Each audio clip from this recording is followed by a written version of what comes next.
Meh.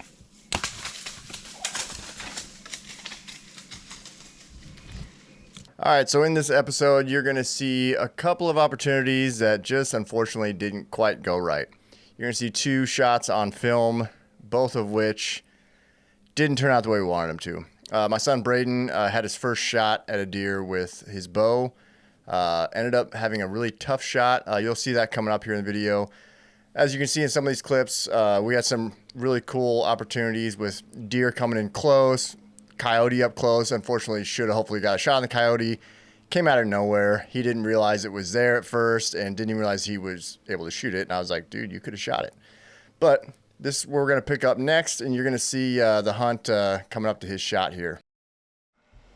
All right, guys, it's 4:30 on October 19th. Brayden and I are back in the stand. This is our third sit.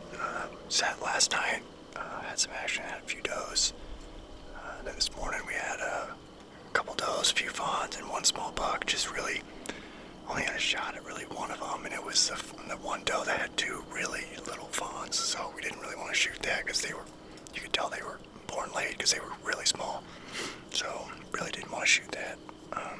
But we're hoping to get a shot at something this evening. We've had really good movement, so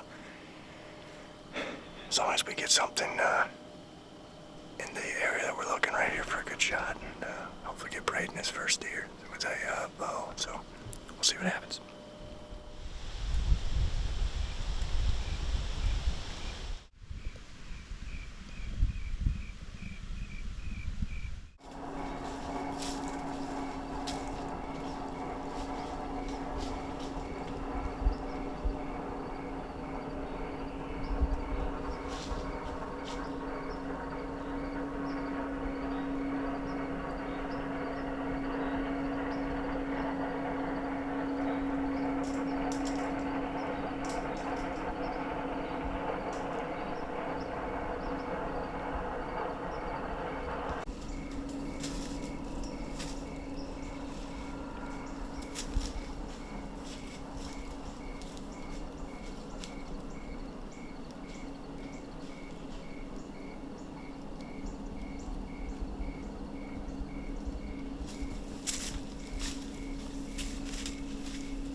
Meh.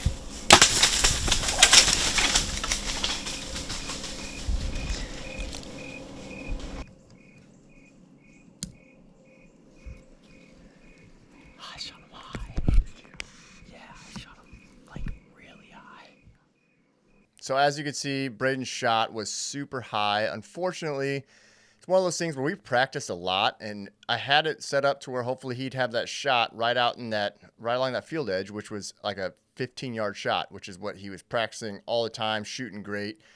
And then unfortunately, that deer ends up coming to basically like 3 yards. I mean, he basically could have jumped on its back if he wanted to. And we really just didn't have him practice that type of an angle. You know, he wasn't used to having to be that steep of an angle. So he ends up shooting high. And unfortunately, we searched everywhere, found very little blood. You can see there's a milo field. I think I have some drone footage of it after it's cut. It wasn't cut at the time, so we were searching through that milo field because that's where we went into. We found a little bit of blood, just ended up drying up pretty quick, and then we walked that whole field up and down and just never could find anything. And unfortunately, don't really know what happened to him. It's kind of a bummer, but The next clip you're going to see here is a shot that I had at a really nice buck, a really unique buck. And unfortunately, it was kind of a tough situation. So check it out here. All right, guys, I'm going to make this quick. I've been in the stand for about an hour and a half. We got about just under 2 hours left. Just under 2 hours left of shooting light. Sat here this morning, had a few does and a couple of young bucks come through. This is an area where we have two really big deer. Both the biggest deer that we have out here anywhere. And we haven't seen them in probably over a week on cameras, which kind of sucks. But with the rut kind of going on, we don't know where they're moving. They might be chasing somewhere else, I don't know. But usually the 10th through the 12th of November is the peak out here for daylight activity of big bucks. In the last 3 years, that's what it's been. So tomorrow's the 10th. We're coming right into it. Hopefully we get one of them to come cruising back through. I'm self-filming tonight. Teddy's in another spot. And let's see if we can get her done.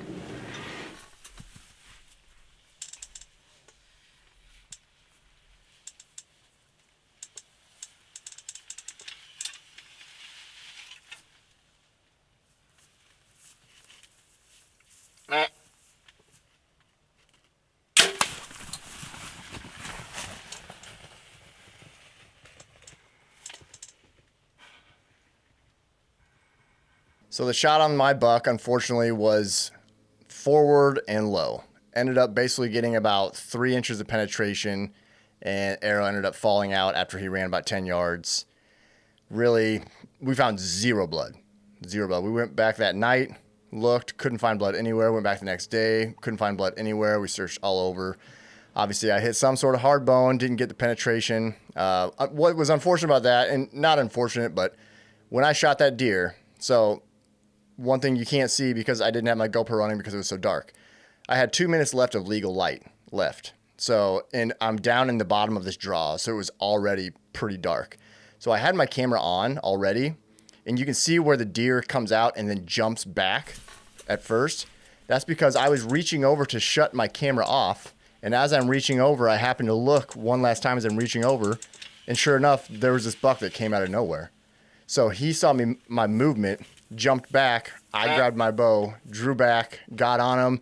Still, again, so dark, and I just couldn't quite see exactly where I was. I thought I was making a good shot, ended up being too far forward, and unfortunately just the way it worked out, and it was a sad deal. But, yeah. It's a tough season for both me and Brayden, but just the way it goes sometimes, and hopefully this year will be better. So thanks for watching, guys, and we'll catch you next time.